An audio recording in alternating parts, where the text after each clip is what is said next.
Pearl Harbor was blown apart, December 7th of 41.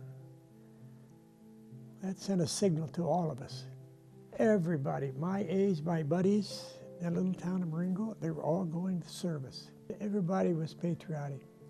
Our parents couldn't go to, they couldn't go in, but they done everything to help to produce scrap drives, whatever. I just wanted to go, we all wanted to go win the war.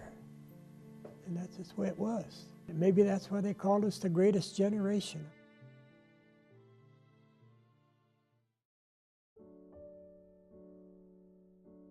Robert Persinger was born on September 29, 1923, in the small town of Weaver, Iowa. There, he lived in a farmhouse with his parents, 2 brothers, and 2 sisters. However, the first of a series of hardships would strike the family with the Great Depression, a period of severe worldwide economic depression beginning with the stock market crash of 1929. Although Robert's parents had almost paid the mortgage on their farmhouse, the banks in Weaver, Iowa closed, and the family lost the farm in 1932. They were then forced to move around and rent farms. In 1939, Robert's father passed away.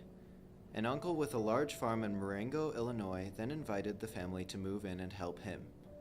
This is where Robert would live until he joined the Army. So together, all of us were able to make a decent living, and I knew that if I got drafted, it was going to be very hard on my mother and my brothers and sisters.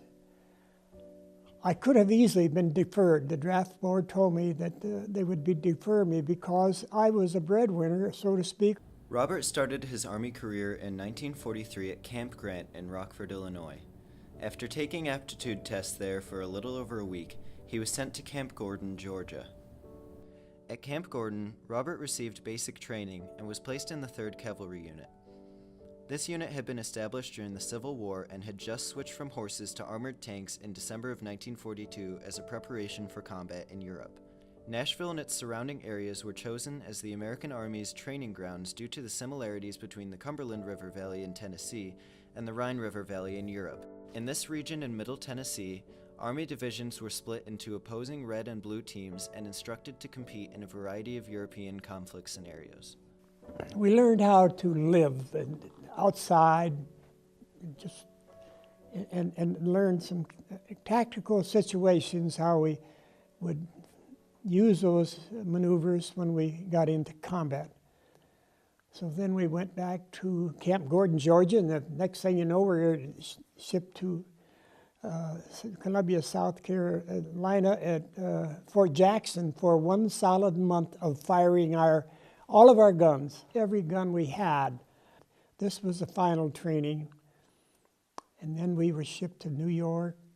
Next thing you know, we were on a large convoy going to Liverpool, England. We left Brooklyn area and went around the Statue of Liberty. And I can remember saying, as we were on this ship, well, I wonder if we ever see her again. Despite German U-boat patrols, the convoy arrived in Liverpool safely. The danger was far from over, however.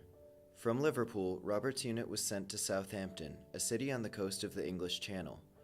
Here, they fixed up their weapons and tanks and prepared for their imminent landing in Europe. On August 7th, 2 months after the violent Normandy coast clashes of D-Day, the 3rd Cavalry landed on what the Allies had codenamed Utah Beach. From that day forward, they continued through France, engaging and pushing back German resistance almost daily. Before long, they were at Germany's border. We had to do night patrols. We would go on patrols trying to catch a German or catch some Germans to get information.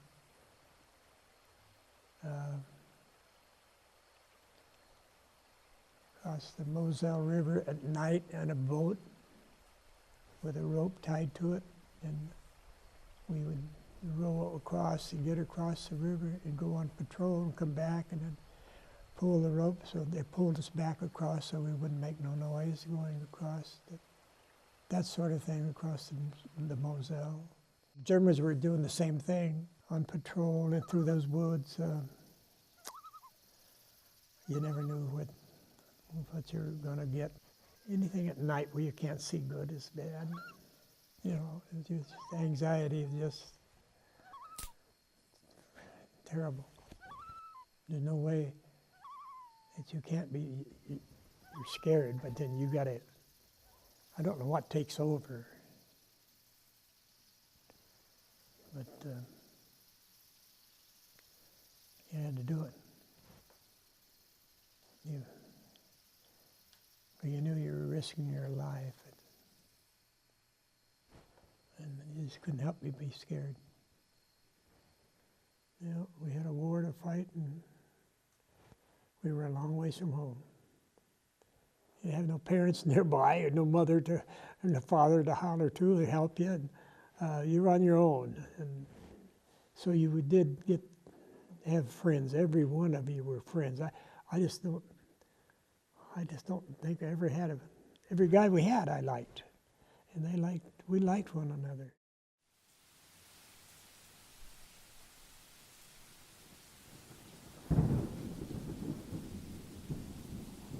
The rains came. By the first part of September, we were clear over on the east side of France, next to the Moselle River, which separates Germany and France.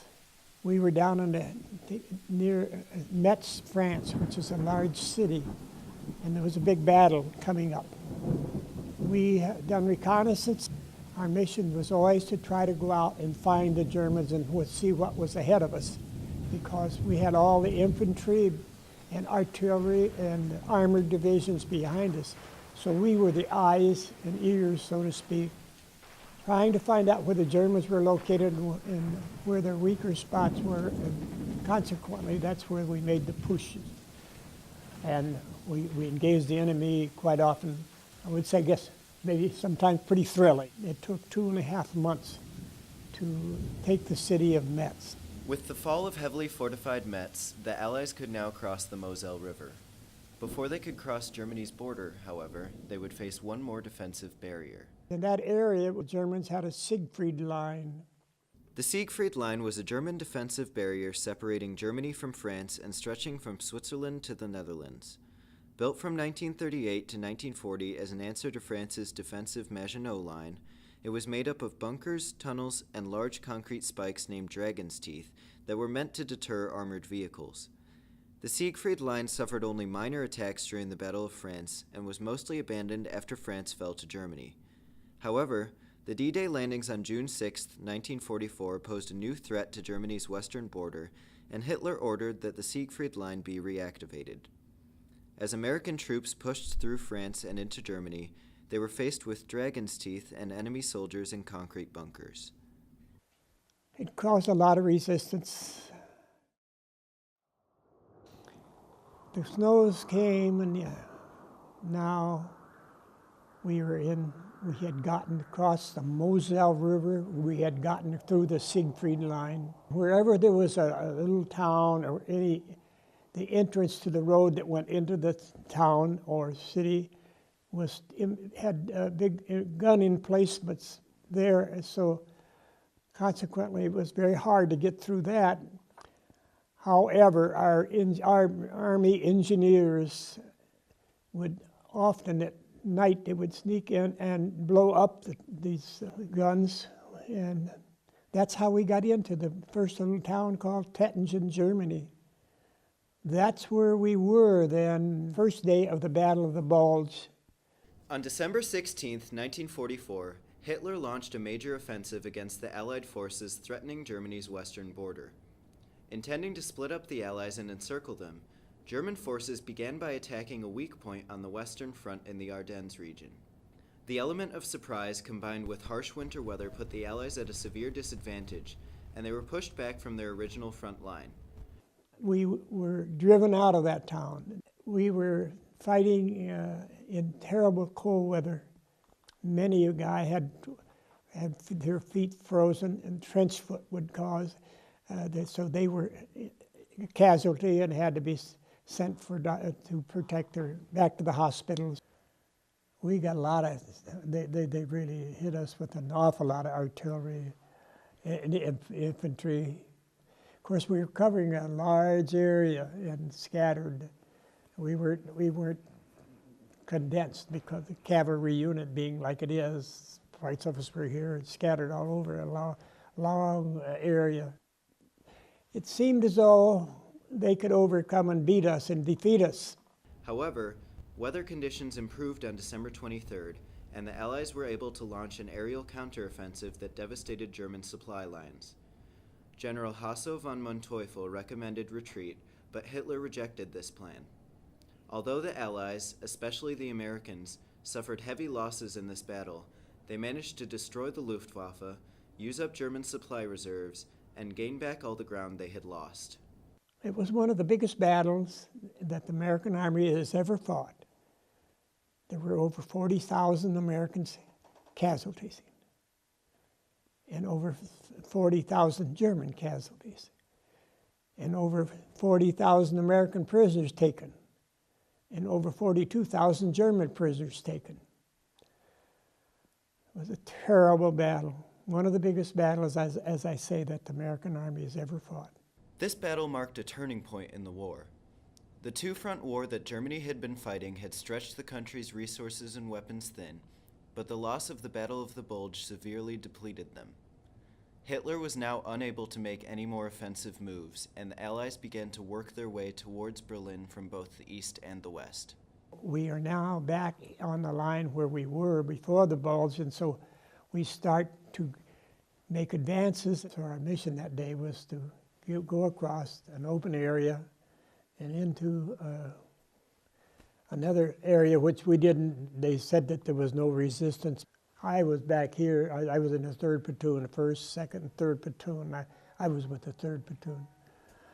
The first 5 tanks got right over in front within 100 yards of these big anti-tank guns that was buried into the ground level, and it would be very difficult to see them. Within 5 minutes, they're all blown up, on fire, and bodies everywhere. And our captain was with us on that mission, and as soon as I heard the first, immediately he said, just reverse and get out, turn around, because we didn't want to keep going into that. And so we spent, the rest of us that afternoon later, went on patrol to get up and help, see if there's any wounded that had tried to crawl back or get back. We did get some, but a lot of men died that particular day. We lost the 5 tanks just in no time. There was a lot of we talked about friends, they were all my friends, got killed or injured, wounded bad that day. But that was a terrible thing about combat. You never knew what you were going to run into.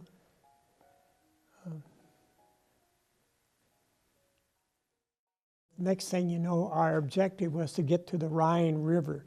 It's a large river that runs through Germany, a very fast-moving currents. We crossed that early in the morning on pontoon bridges. Now, the Germans always blew up the bridges that would get you across. So we had to put pontoons down, and then they put a track over that, and that's what we drove across. After we got across, we made a lot of advances fast, and we'd make maybe 50 miles a day going into Germany. Now we are headed towards Berlin. The whole Third Army was headed towards Berlin, but Roosevelt, Churchill, and Stalin had a meeting on as to who was going to take Berlin and how they were going to encircle the Germans and eventually their surrender. The Russians were given the job of taking Berlin, the city of Berlin. We were told to go south and east towards Austria and Czechoslovakia, which we did. We finally got to the Austrian border, to a little town across the river, the Enns River, a town called Braunau, where Adolf Hitler was born. We crossed that we were going east, south and east, to meet the Russians at the Elbe River. Now, the Germans are surrendering to us in droves. The Germans were just so thankful to be able to surrender to Americans rather than having the Russians capture them. The Russians had a tough army, and they were after revenge because of what Hitler did to invade Russia. We got to the town of a town called Ebansee, Austria, in the Alp Mountains, and all our orders was to get to the town, see if there was resistance. If not, just to outpost it and oversee the town and wait for the end of the war.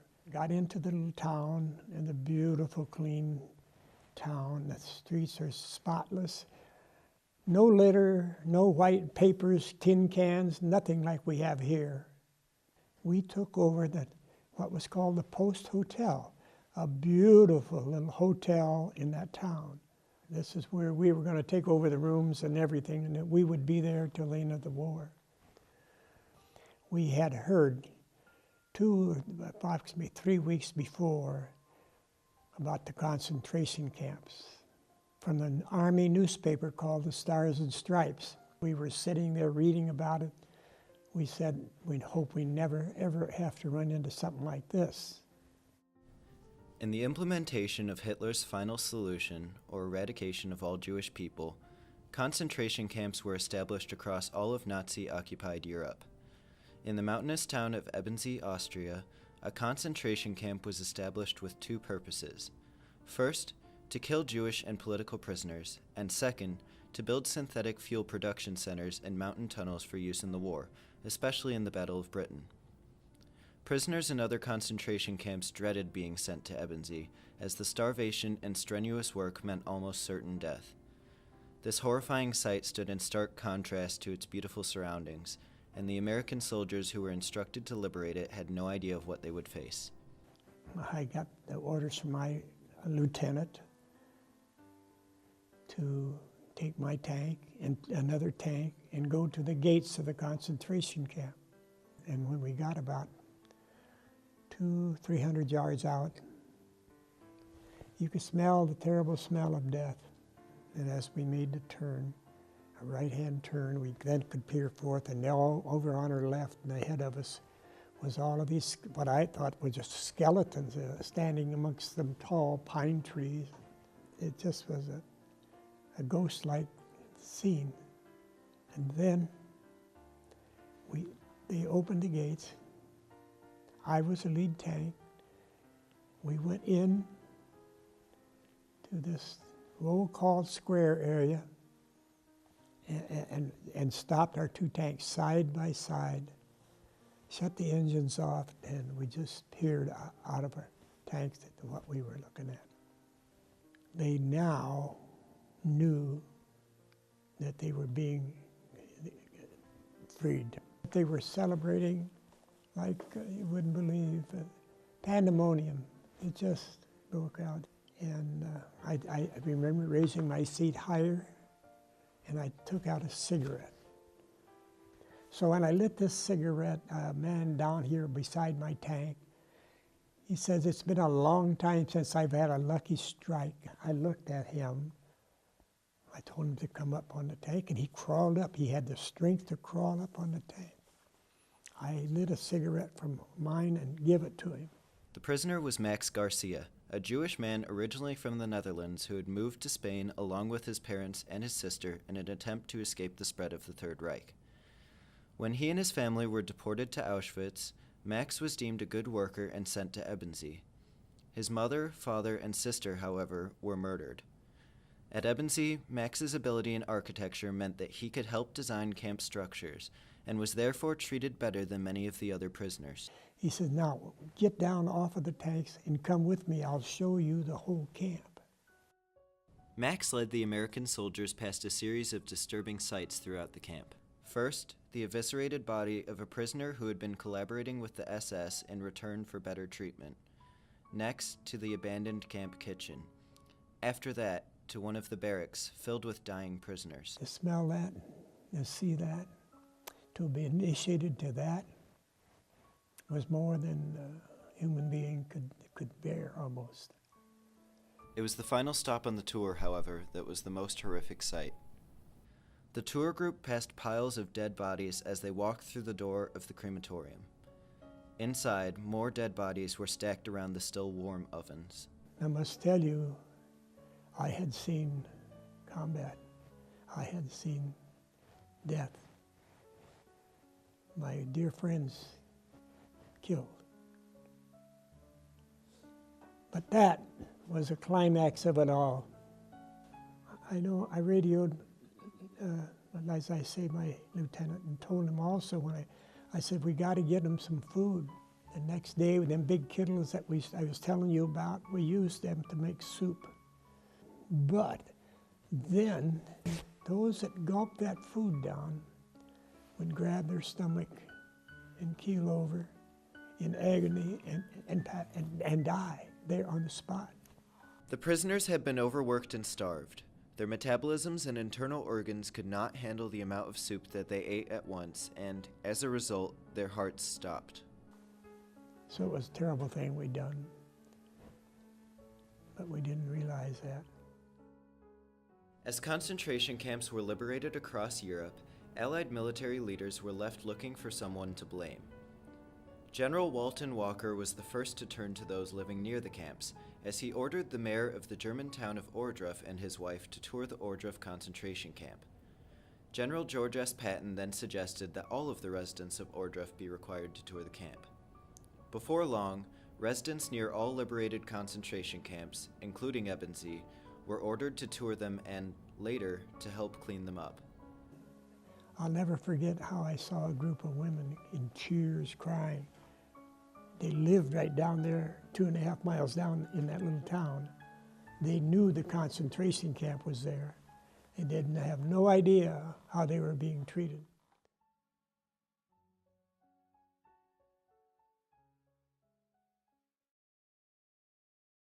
With Germany's surrender on May 8, 1945, and the liberation of the concentration camps, the war in Europe was over. On May 19th, the 3rd Cavalry celebrated its 99th birthday. General George S. Patton spoke at this celebration, stating that the soldiers would be sent home for a 30-day furlough before following him on the invasion of Japan. That didn't really go over too good, but if we had to, we had to. We knew that. Nothing you could do. However, this invasion would never come. When I was home on furlough, they dropped an atomic bomb, and then they dropped another bomb a week later. And that ended the war. That saved us from going over. Something fell off of our shoulders. That helped us forget that terrible, terrible camp. I came back to Marengo, that's where I was living, as I said. I wouldn't dare mention that I saw that terrible. People would thought I was crazy, because they didn't realize it. Nobody did. My outfit, in 1947 on until 2009, had reunions somewhere in the United States every year. Had we not been together, if we never had these reunions, I don't know when I would have talked about it. Because you just were, you want to forget it, but then couldn't. And the first 10 years, we didn't have our wives or any of our family go with us to reunions. And then finally started doing that. Started talking, and then the next few years, the women said, tell us about that. Well, that's how we finally started talking about the concentration camp. I think of that camp often, all these years since then. When Robert Persinger was drafted, he never had any idea of what he would encounter in World War II. Still, like so many others, he faced the unknown with bravery. From 1943 to 1945, Robert saw battle, suffering, and death across Western Europe. Yet he still managed to give his best to contribute to one of the most important outcomes in history. So, I guess maybe the history books today, I don't know if they talk much about World War II or not, but it was a terrible time. And if we hadn't defeated Japan and Germany, I don't know what we'd had here today. So we've done a lot of good for the world. That's all I can say. And I would like for one thing is that you never forget that when you get older, that you talk to or you heard a man talk about a concentration camp and that there really was such a thing.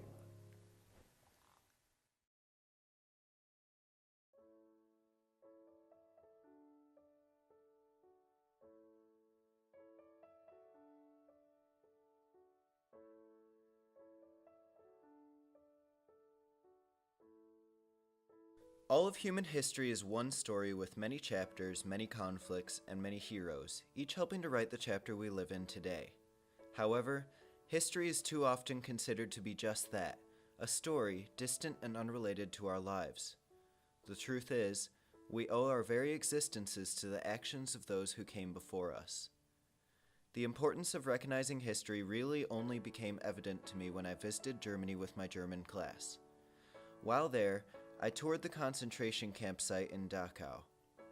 Learning about Hitler's final solution in school was sad, but seeing one of the places where prisoners were overworked and killed really drove home the importance to me.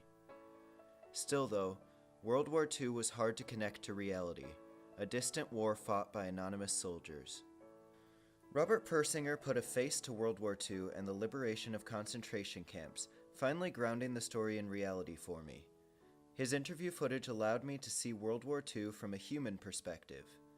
He told me about the horrors of war, but he also showed me the hope in any situation and the relief that comes when the worst is over. He taught me that a positive outlook is the key to making your way through tough situations.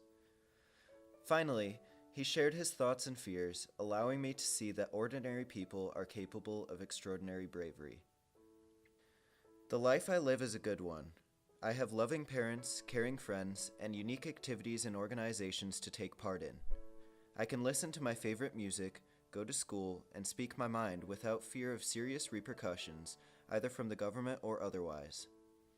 I have traveled often, each time meeting amazing new people from various cultural backgrounds.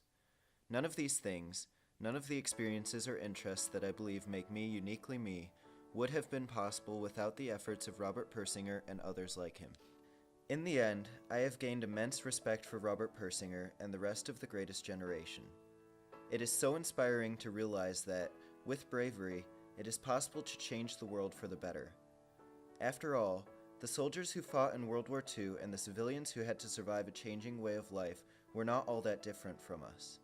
And recognizing that is really what the whole veteran documentary experience is about. Bridging the gap between the heroes of one chapter of human history and the young people of another.